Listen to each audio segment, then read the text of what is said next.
जय जय राम, श्री राम जय राम, जय जय राम, श्री राम जय राम, जय जय राम, श्री राम जय राम, जय जय राम, श्री राम जय राम, जय जय राम, श्री राम जय राम, जय जय राम, श्री राम जय राम, जय जय राम, श्री राम जय राम, जय जय राम। सभी पुण्यात्मा बहुत ध्यान से सुनिए। आप लोगों ने सुना होगा पैसे को पैसा खींचता है, सुना है ना? पैसे को पैसा खींचता है। अब सुन लीजिए, एक मनुष्य ने कहीं सुना कि रुपये को रुपया खींचता है। उसने इस बात को परखने के लिए निश्चय किया। सरकारी खजाने में रुपये का ढेर लगा हुआ था। वहीं खड़ा होकर के वो अपना रुपया दिखाने लगा। ध्यान दो, आप बैंक में जाइए और आपके सामने चेस्ट खुली हुई हो, कैश नजर आ रहा हो, आप अपनी गड्डी दिखाइए, वो सारा आपके पास नोट आ जाएगा। तो आपने तो सुना था कि पैसे को पैसा खींचता है। ढेर वाले रुपए उसे सोचा खींचकर मेरे पास चले आएंगे। बहुत चेष्टा करने पर भी ढेर के रुपए तो ना खींचे, लेकिन उन दूसरे की माया को देखकर असावधानी में उसके हाथ का सिक्का भी छूट के उस ढेर में जा मिला। उसका वो सिक्का भी जा मिला। अब देखिएगा, बहुत चेष्टा करने पर भी असावधानी के कारण, और यही गलती हम कर रहे हैं, असावधानी करते हैं। खजांची का ध्यान खट से गया, उस व्यक्ति का समझकर पकड़वा दिया। पूछताछ हुई, उसने सारी बात बताई। मैं तुम्हारा रुपया नहीं चुरा रहा, मैं तो पैसे से पैसा खींच रहा था, मेरा पैसा भी गिर गया, मेरा पैसा भी गिर गया। अधिकारी ने हंसते हुए कहा, जो सिद्धांत तुमने सुना था वो तो ठीक है, लेकिन तुम उसका अर्थ नहीं समझ सके आज तक। इतनी बात तुम्हें और समझनी चाहिए, ज्यादा चीजें थोड़ी को खींच लेती हैं। परिवार का मन हमारे मन को खींच लेता है, बहुत सारे हैं। ये संसार का कुचक्र हमारे मन को खींच लेता है। पाप की तरफ हम जल्दी खींच जाते हैं। क्यों? लोग क्या कहते हैं, जिधर लाखों लोग जा रहे हैं हमें उधर जाना है। आत्मा कहती है इस देह में हरि मिलत है, गुरुजी ने कहा था। अब कहेंगे अब परिवार के साथ मन लेके जाए। अरे बाबा, मन भगवान में ले जाओ। शरीर जड़ है, इसे जड़ परिवार में ही रखो। अधिकारी ने हंसते हुए कहा, जो सिद्धांत तुमने सुना वो तो ठीक है, पर इतनी बात तुम्हें समझनी चाहिए कि ज्यादा चीजें थोड़ी को खींचती हैं, थोड़ा ज्यादा को नहीं खींच सकता। ज्यादा रुपए के आकर्षण में, आपको नहीं पता, ज्यादा रुपए के आकर्षण में हमने क्या करा, अपना जीवन गंवा दिया। 90 साल 100 साल की उम्र में भी हाय पैसा हाय पैसा हाय पैसा, मेरा बेटा मेरा पोता सब करोड़पति बना दूं मैं। अपनी जिंदगी बर्बाद कर ली, अपना जीवन नष्ट कर लिया। ज्यादा रुपए के आकर्षण में तुम्हारा 1 रुपया भी नीचे गिर गया। एक ही जीवन मिला था ये मनुष्य शरीर का, ये भी गंवा बैठे। क्या किया? नहीं, सेठ जी 500 करोड़ रुपए कमा के गए हैं, ये कमाई है? आप सोचिएगा, कोई सोच के बता दीजिएगा, ये कमाई है क्या? कमाते कमाते भी उसकी आंख नहीं खुली। इस दुनिया में ऐसा ही होता है। बुराई या अच्छाई की शक्तियों में से जो जब ज्यादा बड़ी चढ़ी होती है, आप देखिएगा, हमें कहीं पर संसारिक चर्चा चल रही हो, हम तुरंत उसमें कूद पड़ते हैं, अरे मैं भी सुनाऊं अपने मन की। हम तुरंत अपने आप को वहां रोक नहीं पाते, अलग नहीं हो पाते। यही समझना है कि कुसंग क्या है, सत्संग क्या है। इसलिए हर क्षण विचार कीजिए, बहुमत के प्रभाव में मत भइए। सिद्धांत क्या होना चाहिए? सबसे सुप्रीम कौन है। बस मेरे कहने से नहीं, आप अपने आप सोच लीजिए कि सुप्रीम कौन है। जिसको आपका मन कहे ये सुप्रीम है, आप उसकी तरफ चले जाइए। मेरे कहने से मत मानिए। आप सब समझदार हैं, सबको पता है कि सुप्रीम कौन है, भगवान। तो किधर जाना चाहिए?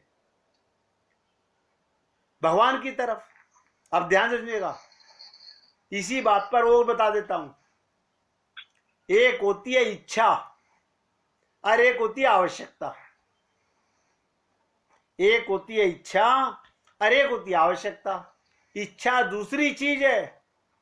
हमारी बड़ी इच्छा है मेरी कोठी बन जाए 10 मंजिल की। आवश्यकता कितनी है? मेरी 5 फुट की हाइट है। 7 फुट के प्लग पे सो जाओगे? नहीं नहीं, वो तो 5 फुट की खाट पे भी सो लूंगा। मगर इच्छा क्या है मन में? कोठी 10 मंजिल की होनी चाहिए। आवश्यकता क्या है? एक 5 फुट की खाट पे भी काम चल जाएगा। अब बताइएगा, आदमी परेशान किसके लिए? इच्छा के लिए या आवश्यकता के लिए? हमारा यही हाल है। हमने भी अपने जीवन में यही सब किया है। इच्छा तो है, कम से कम रुक के सोच तो लो, आवश्यकता कितनी है? उसके बिना तुम्हारा काम चल सकता है या नहीं? ध्यान से सुनिएगा। एक संत थे जैनी, बड़ा कड़वा बोलते थे। उनके कड़वे प्रवचनों के नाम से आता है। वो क्या कहते थे? ये जितनी देवियां बैठी हैं, जब बाजार में जाती हैं तो इनकी बुद्धि चमक देख करके ये सूट ले लूं, ये साड़ी ले लूं, ये चप्पल ले लूं, ये जूते ले लूं। अरे कम से कम सोच तो लो, घर में जगह है कि नहीं है?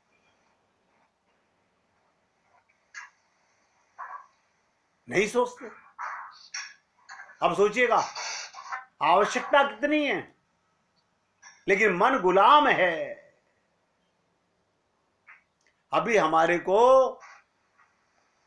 भगवान की आवश्यकता होनी चाहिए या संसार के समान की होनी चाहिए? अभी भी हम सब रिटायर्ड हो चुके।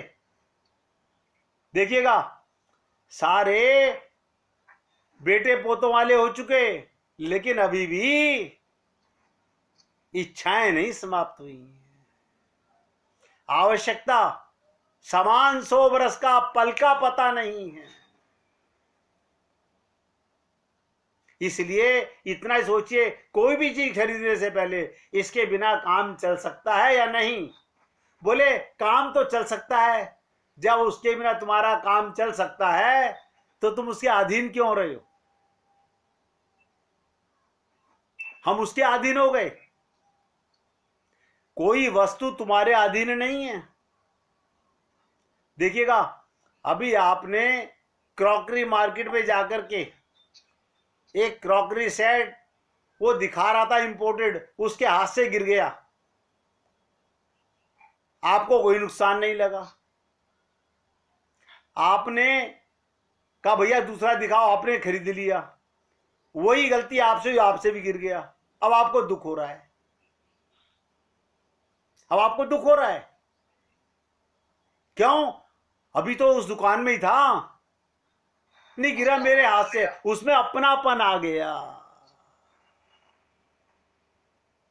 काश हम लोग इन छोटी छोटी बातों को एनालाइज करें तो भगवान की भक्ति हम क्यों पराधीन होते हैं।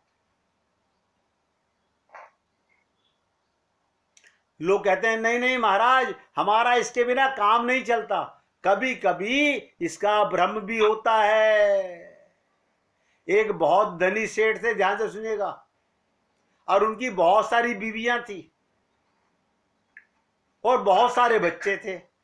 एक बार संत महात्मा वहां बैठे थे, बहुत वर्षों की बात है। वे आए और उन्होंने बताया अमुक लड़की से हमारी शादी नहीं होगी तो मैं मर जाऊंगा, कुएं में कूद जाऊंगा, जहर खा लूंगा, उस लड़की से शादी करूंगा। तो ये हुआ भाई, उस लड़की से भी सलाह ली जाए कि वो भी तुमसे शादी करना चाहती है कि नहीं चाहती है। तो लड़की ने क्या कहा, जब लड़की को पूछा, उसने कहा मैं तो उसके ऊपर थूकूंगी भी नहीं। अब आप बताइएगा, यानी वो तो उस पर थूकने को तैयार नहीं और वो उसे ब्याह करने पे लगा हुआ है। तो केवल इच्छा जो है वो कभी कभी हमारी खोपड़ी पर इस कदर सवार हो जाती है, वो कहने लगती है इसके बिना मर जाएंगे। यानी उस इच्छा का बार बार चिंतन करते हैं। अब बता देता हूं एक और एग्जाम्पल। एक क्लास में 50 बच्चे पढ़ते थे। आजकल तो फेल नहीं होते हैं बच्चे, हमारे समय फेल होते थे। ध्यान से सुनिएगा, हमारे समय में फेल होते थे। अब एक क्लास में 10 बच्चे फेल हो गए, 40 पास हो गए, 10 फेल हो गए। अब 10 में से 2 तो बोले अबे छोड़ना यार, अगले साल पास हो जाएंगे। 2 बोले अब मैं खूब पढ़ाई करूंगा। और 2 ने क्या कहा, मैं कैश के किस मुंह से घर पे जाऊं, मैं किस मुंह से घर पे जाऊं। वो बार बार चिंतन करने लगा, इससे तो मैं मर जाऊं, इससे तो मैं मर जाऊं, इससे तो मैं मर जाऊं। वो ट्रेन के आगे कूद गया, ट्रेन के आगे कूद गया। ये क्या, किसका असर हुआ? चिंतन करने का। ये नहीं समझाया कि अगली बार खूब मेहनत करूंगा, पास हो जाऊंगा, लेकिन बुराई का चिंतन। और आप और हम लोग अपना कल्याण नहीं करना चाहते। और देखिएगा, बुरा मत मानिएगा, हम कोई भी अपने परिवार का कल्याण नहीं कर सकते। ये भ्रम है हमारा। होगा वही जो राम रचि राखा। मैंने बहुत देखे हैं, हमारे एक जानने वाले, उन्होंने अपने बेटे को BSc पास कराई, डॉक्टरेट में एडमिशन दिलाया, वो छोड़ के भाग गया, वो CA बन गया। बाप बड़ा नाराज, मैंने तेरे लिए अस्पताल बनवाना था, मैंने तेरे को ये बनाना था, और उसके भाग्य में लिखा था कुछ और बनना। एक हमारे CA हैं जो जानने वाले, रामदेव का ऑडिट करते हैं वो, ध्यान दीजिएगा, वो मुझे मिले एक बारी, बोले शर्मा जी मेरा बेटा CA करके उसने बेस्ट 20 इन इंडिया टॉप किया। झंडेवालान में ऑफिस है उनका। जब मैं उनके साथ बैठा हुआ था तो उन्होंने कहा शर्मा जी मेरे लड़के ने टॉप किया। मैं बहुत खुश, मैंने उसके लिए बहुत बढ़िया ऑफिस बनवाया, क्योंकि मैं भी CA हूं, मेरा बेटा भी CA है, इसके लिए नया चैम्बर, और डिसाइड कर लिया इसको ये पार्टियां दे दूंगा, ये अपना बिजनेस चलाएगा, ऑडिट करेगा। वो लड़का, उसने कहा बेटा भी ये मुहूर्त किस दिन करें नए ऑफिस का? बोला पापा जी मुझे आपसे कुछ बात करनी है। बोले क्या बात करनी है? बोले मेरे को स्विट्जरलैंड के अंदर एक कंपनी में नौकरी मिल गई है, स्विट्जरलैंड में एक कंपनी में नौकरी मिल गई है। तो उसने सोचा गधे जाके नौकर बनेगा?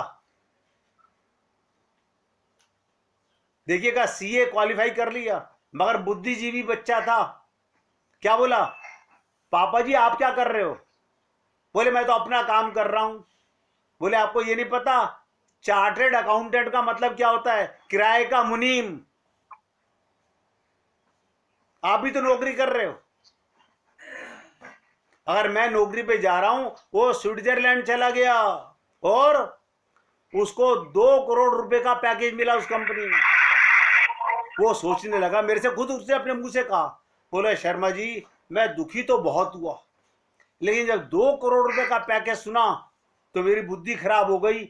मैं 60 साल का हो गया, आज तक 2 करोड़ रुपए साल में नहीं कमाता। ये यंग लड़का अभी 25 साल का, इसे 2 करोड़ का पैकेज मिला है। बोला मैं स्विट्जरलैंड गया, वहां जाके देखा उसके पास में वो गाड़ियां जो हम सोच नहीं सकते। अब उसका भाग्य कहां ले जाएगा कौन जानता है।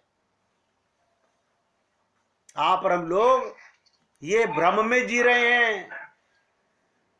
मैं अपने बेटे को ये कराऊंगा, मैं अपने बेटे, अरे बाबा तुम क्या कराओगे? वो अपना भाग्य लिखवा के लाया है। पहले बनती हैं तकदीरें, फिर बनते हैं शरीर। ये ईश्वर की वो है, लेकिन समझ नहीं आता। इसी प्रकार कभी कभी कोई इच्छा हमारे सर पर इतनी सवार हो जाती है, वो कहने लगती है इसके बिना मर जाएंगे। ये भी एक भ्रम होता है, पागलपना होता है। कोई नहीं मरता, कहने की आवश्यकता नहीं। वो सेठ, ध्यान से सुनिएगा, जिसने बहुत शादियां की हुई थी और जिस लड़की से शादी करना चाहता था, उस लड़की ने जब कह दिया इसके मुंह पे भी नहीं थूकूं, वो आज तक जिंदा है। वो तो आज तक मरा नहीं। आप बताइए, वो सेठ आज तक जिंदा है? उसे तो मर जाना चाहिए था, क्योंकि उसकी इच्छा तो पूरी हुई नहीं, लेकिन वो आज तक जिंदा है। ना कुएं में गिरा, ना जहर खाया, ना पागल हुआ। कई शादियां कर ली, बच्चे भी हो गए। तो कभी कभी आवश्यकता का भी भ्रम हो जाता है। उसके बस में नहीं, किसी भी इच्छा का गुलाम नहीं बनना। इच्छा एक धारण करो, एक धारणा मन में धारो, मैं कौन हूं, ये मनुष्य शरीर किस लिए मिला है। सीतारामाचार्य जी ने इतने सरल शब्दों में कहा। ओहो, मैं तो सोचता हूं ऐसे संत के शब्दों को अमृत समझ के भी जिसने नहीं पिया वो धिक्कार है। उन्होंने कहा इस देह में हरि मिलत है, ना माँ रहेगी, ना बाप रहेगा, ना पत्नी, ना पति, ना पैसा, ना दुकान, ना मकान, मिलने को एक करतार है। उसके लिए हमने क्या करा? उन्होंने, गुरुजी ने पूछा आपको बताया था, अब समझ में आ गया? बोले गुरुजी हमने रट लिया आपका छंद, हम खूब खूब गाते हैं। आपने कहा था ना इस देह में हरि मिलते हैं, हम भी सबको सुनाते हैं। किसी ने अपनाया नहीं।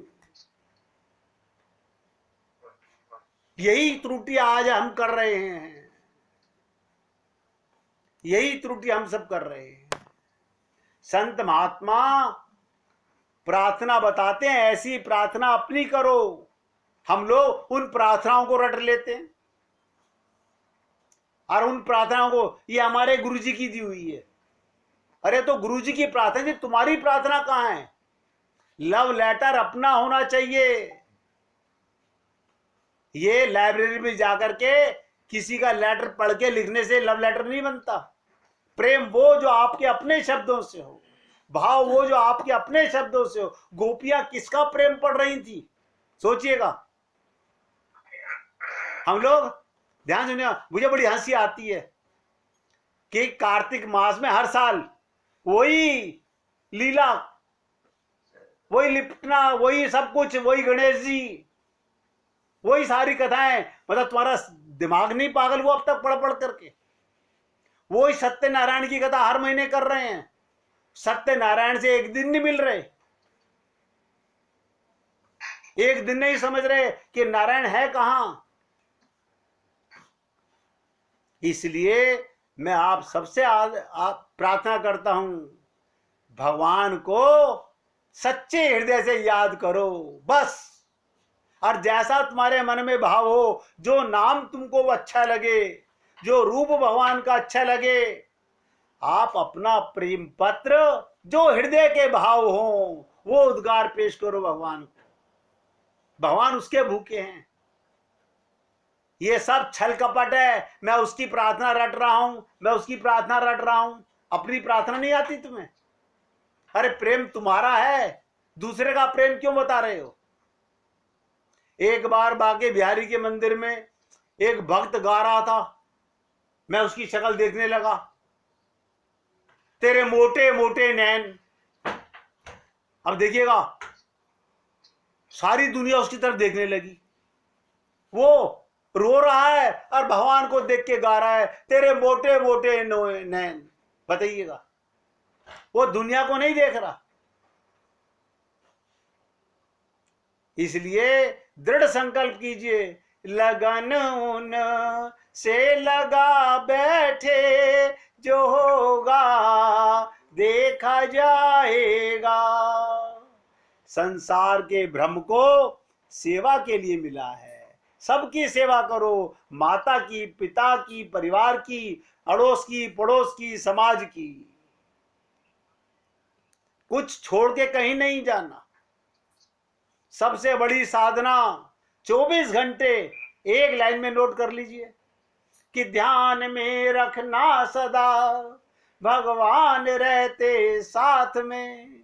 आप टॉयलेट पे जाके कुंडी लगाते हो? हाँ, लगानी पड़ती है। किससे लगाते हो? परिवार वालों से। और किससे लगाओगे? भगवान से तो लगा नहीं सकते। सोचिएगा, भगवान से कुंडी लगाओगे क्या? और हम लोग यही भ्रम पाले हुए हैं। फिर गाइएगा, गो